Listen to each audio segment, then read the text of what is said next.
Delhi blast पर पूर्व केंद्रीय राज्य मंत्री एवं मुजफ्फरनगर पूर्व सांसद संजीव बालियान का बड़ा बयान सामने आया। देश की राजधानी दिल्ली में हुए बम ब्लास्ट को लेकर बुधवार को पूर्व केंद्रीय राज्य मंत्री एवं मुजफ्फरनगर सांसद संजीव बालियान का बड़ा बयान सामने आया। उन्होंने कहा कि यह घटना बेहद गंभीर है और इसकी जांच पूरी गंभीरता से की जानी चाहिए। बालियान ने बताया कि इस पूरे मामले में जो लोग गिरफ्तार हुए हैं वे ज्यादातर पढ़े लिखे तबके से हैं, जिनमें डॉक्टर भी शामिल हैं। यह स्थिति देश के लिए चिंता का विषय है, क्योंकि शिक्षित वर्ग का इस दिशा में जाना बेहद खतरनाक संकेत है।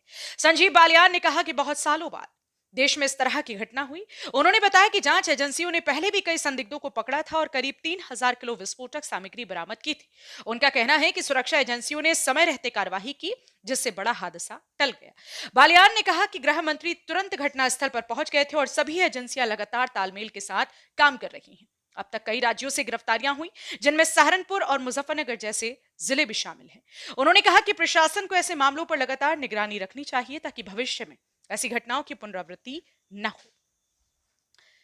मदरसों की शिक्षा पर पूछे गए सवाल के जवाब में बालियान ने कहा कि देश में एक समान शिक्षा व्यवस्था होनी चाहिए, जैसे उत्तराखंड में लागू की गई है। उनका मानना है कि धार्मिक शिक्षा अलग विषय है, लेकिन राष्ट्रीय स्तर पर एक जैसी शिक्षा नीति से ही समाज में समानता और समझ विकसित हो सकती है। बालियान ने कहा कि यह घटना भले ही दुर्घटनावश हुई हो, लेकिन देश को यह सोचने की जरूरत है कि आखिर कौन लोग शिक्षित युवाओं का ब्रेन वॉश कर उन्हें इस राह पर ले जा रहे हैं। उन्होंने इसे देश की आंतरिक सुरक्षा के लिए गंभीर चुनौती बताया।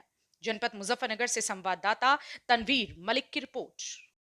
मंत्री जी, दिल्ली में ब्लास्ट हुआ है, क्या कहेंगे इसको लेकर? किस तरह से ब्लास्ट हुआ है? बहुत दिनों बाद ऐसी कोई आतंकवादी के द्वारा सकृत्य किया गया है।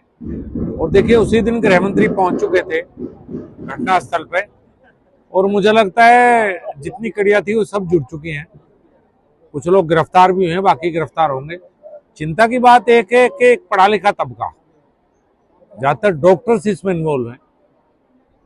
ये सोचा जाता है कि पढ़ लिखने के बाद व्यक्ति थोड़ा सा बेहतर सोच रखता होगा, लेकिन दुख की बात यही है कि जो पढ़े लिखे डॉक्टर्स थे वो इसमें इन्वॉल्व पाए गए।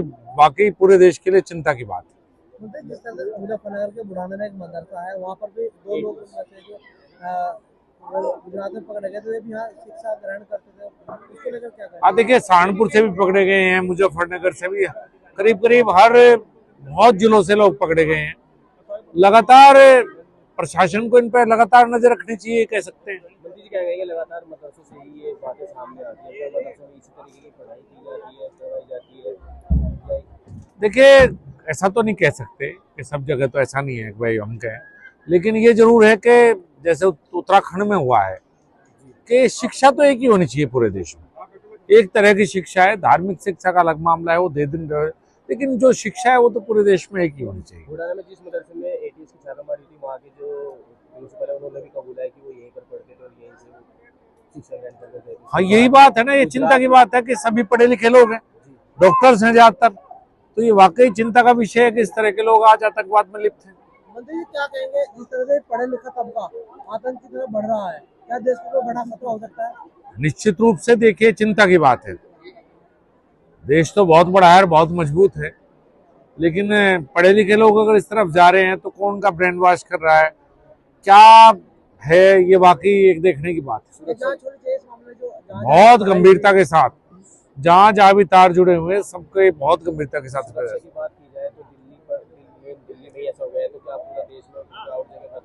देखिए, बहुत सालों बाद ऐसी दुर्घटना हुई है, और ये एक तरह से दुर्घटना कहेंगे क्योंकि शायद वो ले जा रहा था, उससे पहले ही पुलिस के द्वारा ज्यादातर लोग इसमें पकड़े जा चुके थे। और पुलिस से चूंकि अगर ना पकड़े जाते तो देखिए, मुझे बताया गया करीब 3000 किलो पकड़ा गया है। तो पुलिस ने पहले ही, जो भी सरकारी एजेंसी है, उन्होंने पहले ही पता लगा लिया था।